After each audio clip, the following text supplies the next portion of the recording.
Hi everyone and welcome to the Dodo Bird Nerd. It's me, the Dodo Bird Nerd, and in today's Magic the Gathering video, I'm going to be doing the 14th part of my Taxonomy of Magic the Gathering series, the third part of Mammals, Ungulates. So without any further ado, let's roll the intro and let's get started.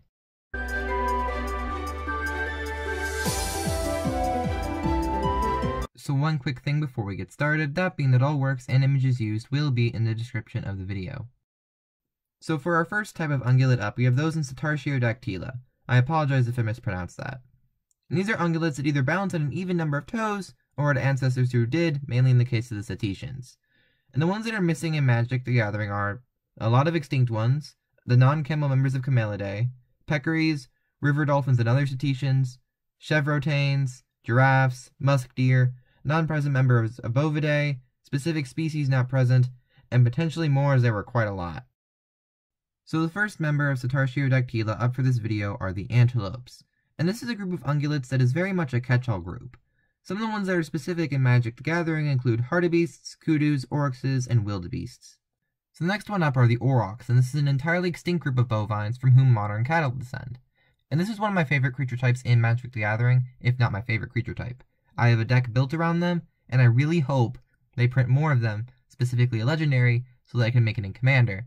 I had hope for 2021 to have the legendary aurochs, or even just another aurochs in general, but it didn't happen, so I'm hoping 2022 will have the aurochs, but please just print more. They need to make more extinct animals anyway that aren't dinosaurs, and an aurochs is a pretty good way to do that. Next we have camels, and these are quite simply ungulates with humps as their main defining feature. Then we have caribou or reindeer. I think the name depends definitely on location, and I think potentially on domestication status as well. This is a type of cervid that typically dwells in colder environments. Speaking of cervids, here are the rest of the cervids. They're a group of animals with antlers that are made each year, but then they fall off. Some in Magic are the previously mentioned reindeer, and also the deer, elk, and sombars. The next ones are the cetaceans, which might be a bit differently associated than the rest of the members of Cetartiodactyla, but they evolved from ones that were more closely accurate to the rest of the group, so they're grouped in. Yeah. So these are a group of animals that only live in the water, are frequently, but not always big, and are rather smart. Some in Magic include whales, narwhals, orcas, and dolphins. Those last three are technically whales, I think, definitely in the case of narwhal.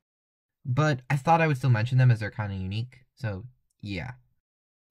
Next are the cattle. These are descendants of the aurochs, and it's a group of animals that is very frequently livestock for various reasons.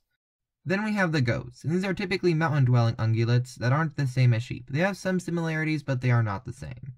Next we have the hippo, and these are ungulates that can live both in the water and on land. Next up is the Okapi, one of my favorite animals. And these are part of the same family as giraffes, and they dwell in tall forests. However, the one in Magic is somehow typed as an antelope?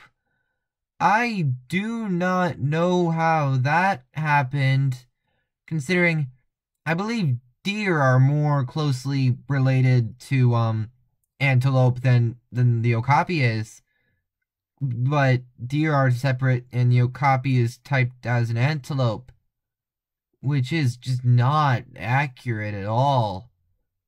If they ever make a giraffe, Okapi should be changed to giraffe, and because they're technically a giraffid, but change it to giraffe if you make a giraffe. And please, actually no, they made the giraffid in the Ikoria. It's not a true giraffe, so I didn't count it here, but it's typed as antelope. But they're not antelopes. Please, WotC, fix this blatant zoological error and type them as giraffes. Please. It's very, very bad. So please fix it. Next we have pigs, or hogs, or boars. And these are average-sized ungulates that have tusks. Boars, pigs, and warthogs have been seen in Magic the Gathering. Then we have the pronghorn, and these are incredibly fast ungulates that aren't actually antelopes. They look the part, but they aren't actually antelopes. Next we have serows, and these are horned ungulates that live in hilly areas with rocks. Next we have sheep, and these are typically not as big ungulates that normally have horns. So the last member of Cetartiodactyla for this video are the yaks, and these are ungulates that are covered in a large amount of hair. So the other type of ungulate for this video are those in Perissodactyla. Again, I apologize if I mispronounced that. These are ungulates that bounce on an odd number of toes.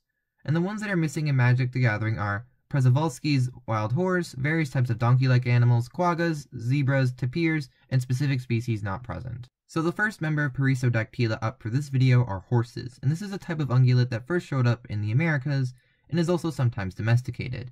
Some in Magic the Gathering are horses and ponies, as well as the extinct Hipparion, I apologize if I mispronounced that, and Tarpon.